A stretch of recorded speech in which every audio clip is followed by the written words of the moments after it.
Hi to everyone that is already in or makes it to this live stream today, or even watches this later down the road after it's posted. My name's Cody, and I've created this channel to build a reading community right here on YouTube. I'm hosting daily live book readings and posting them to my channel for people that either can't make it or prefer listening to books outside of a live setting so that they can still participate. I also post chapter readings of other books, so check those out. I love reading and I love reading aloud to others, so it made sense that I create this channel and offer this to the YouTube community for people like you. Today we're reading chapter 3 of Alice's Adventures in Wonderland by Lewis Carroll. Chapter 1 and 2 I read yesterday, and those are available on my channel. I hope that you enjoy the reading. And also, if you are comfortable doing so, please subscribe to my channel.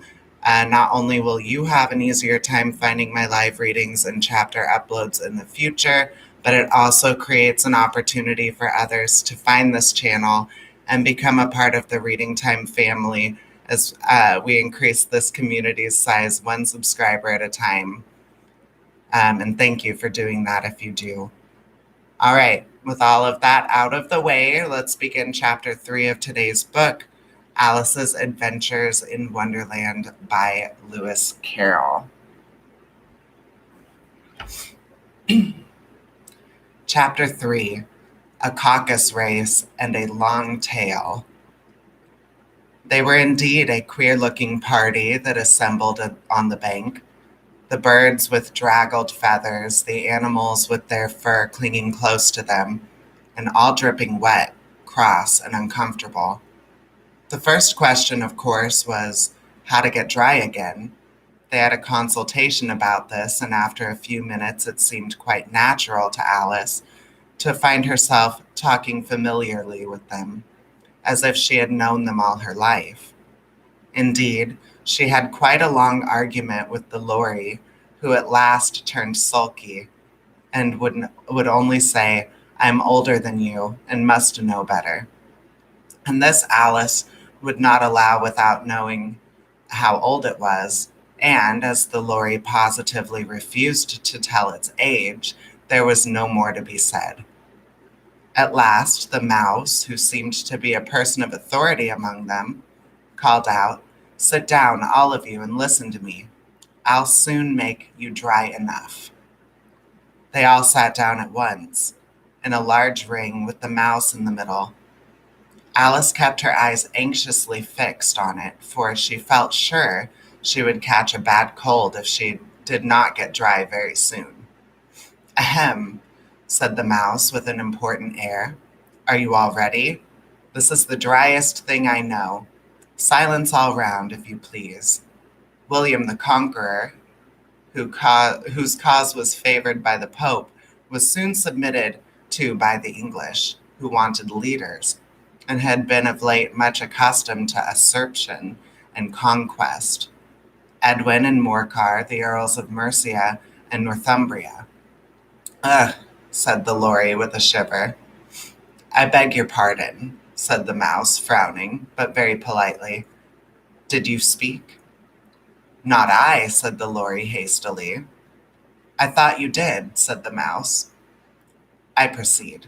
Edwin and Morcar, the Earls of Mercia and Northumbria, declared for him, and even Stigand, the patriot Archbishop of Canterbury, found it advisable." "Found what?" said the Duck. "Found it," the Mouse replied rather crossly. "Of course you know what it means." "I know what it means well enough when I find a thing," said the Duck. "It's generally a frog or a worm. The question is, what did the Archbishop find?" The Mouse did not notice this question, but hurriedly went on. "Found it advisable to go with Edgar Atheling to meet William and offer him the crown. William's conduct at first was moderate, but the insolence of his Normans. How are you getting on now, my dear?" it continued, turning to Alice as it spoke. "As wet as ever," said Alice in a melancholy tone. "It doesn't seem to dry me at all." In that case, said the dodo solemnly, rising to its feet, I move that we meet, or that the meeting adjourn for the immediate adoption of more energetic remedies. Speak English, said the eaglet. I don't know the meaning of half those long words, and what's more, I don't believe you do either. And the eaglet bent down its head to hide a smile. Some of the other birds tittered audibly. What I was going to say, said the dodo in an offended tone, was that the best thing to get us dry would be a caucus race. What is a caucus race? Said Alice. Not that she wanted much to know, but the dodo had paused as if it had thought somebody ought to speak, and no one else seemed inclined to say anything. Why, said the dodo, the best way to explain it is to do it. And as you might like to try the thing yourself some winter day, I will tell you how the dodo managed it. First, it marked out a race course in a sort of circle. The exact shape doesn't matter, it said.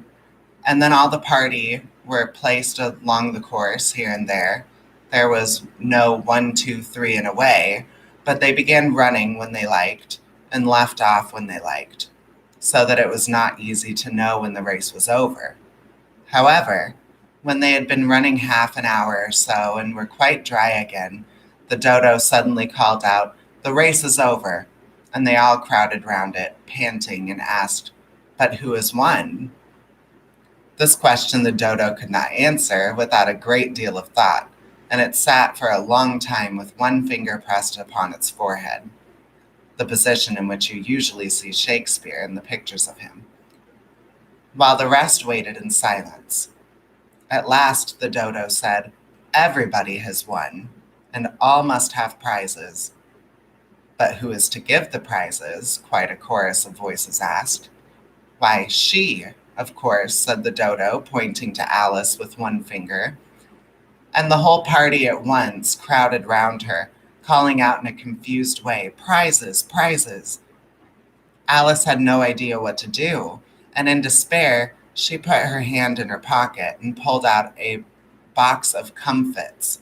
Luckily, the salt water had not gotten into it, and handed them round as prizes. There was exactly one apiece all around. "But she must have a prize herself, you know," said the mouse.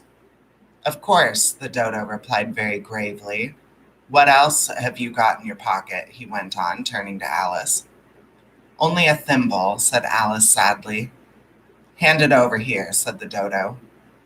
Then they all crowded around her once more, while the dodo solemnly presented the thimble, saying, "We beg your acceptance of this elegant thimble." And when it had finished this short speech, they all cheered. Alice thought the whole thing very absurd, but they all looked so gravely that she did not dare to laugh, and as she could not think of anything to say, she simply bowed and took the thimble, looking as solemn as she could. The next thing was to eat the comfits. This caused some noise and confusion, as the large birds complained that they could not taste theirs, and the small ones choked and had to be patted on the back. However, it was over at last, and they sat down again in a ring and begged the mouse to tell them something more. "You promised to tell me your history, you know," said Alice. "And why is it you hate C and D?" she added in a whisper, half afraid that it would be offended again. "Mine is a long and sad tale," said the mouse, turning to Alice and sighing. "It is a long tale, certainly," said Alice, looking down with wonder at the mouse's tail. "But why do you call it sad?" And she kept on puzzling about it while the mouse was speaking, so that her idea of the tale was something like this. Fury said to a mouse that he met in the house. "Let us both go to law. I will prosecute you. Come, I'll take no denial. We must have a trial. For really this morning I've nothing to do." Said the mouse to the cur, "Such a trial, dear sir, with no jury or judge, would be wasting our breath. I'll be judge, I'll be jury, said cunning old Fury. I'll try the whole cause and condemn you to death. You are not attending, said the mouse to Alice severely. What are you thinking of? I beg your pardon, said Alice very humbly. You had got to the fifth bend, I think. I had not, cried the mouse sharply and very angrily. A knot, said Alice, always ready to make herself useful and looking anxiously about her. Oh, do let me help to undo it. I shall do nothing of the sort, said the mouse, getting up and walking away. You insult me by talking such nonsense. I didn't mean it, pleaded poor Alice, but you're so easily offended, you know. The mouse only growled in reply. Please come back and finish your story, Alice called after it, and the others all joined in chorus. Yes, please do. But the mouse only shook its head impatiently and walked a little quicker. What a pity it wouldn't stay, sighed the Lory, as soon as it was quite out of sight, and an old crab took the opportunity of saying to her daughter, Ah, my dear, let this be a lesson to you to never lose your temper. Hold your tongue, Ma, said the young crab, a little snappishly. You're enough to try the patience of an oyster. I wish I had our Dinah here. I know I do, said Alice aloud, addressing nobody in particular. She'd soon fetch it back. And who is Dinah, if I might venture to ask the question, said the Lory. Alice replied eagerly, for she was always ready to talk about her pet. Dinah's our cat, and she's such a capital one for catching mice, you can't think. And oh, I wish you could see her after the birds. Why, she'll eat a little bird as soon as she looks at it. This speech caused a remarkable sensation among the party. Some of the birds hurried off at once. One old magpie began wrapping itself up very carefully, remarking, I really must be getting home. The night air doesn't suit my throat. And a canary called out in a trembling voice to its children, Come away, my dears. It's high time you were all in bed. On various pretexts, they had all moved off, and Alice was soon left alone. I wish I hadn't mentioned Dinah, she said to herself in a melancholy tone. Nobody seems to like her down here, and I'm sure she's the best cat in the world. Oh, my dear Dinah, I wonder if I shall ever see you any more. And here poor Alice began to cry again, for she felt very lonely and low-spirited. In a little while, however, she again heard a little pattering of footsteps in the distance, and she looked up eagerly, half hoping that the mouse had changed his mind and was coming back to finish his story. All right, that is the end of chapter 3 of Alice's Adventures in Wonderland. Tomorrow I will be back for chapter 4, which is The Rabbit Sends in a Little Bill.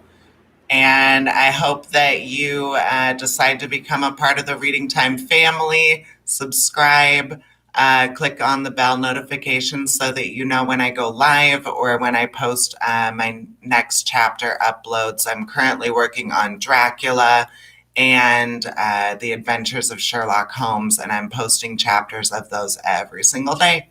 All right, guys, thank you so much for joining, and I'll see y'all later.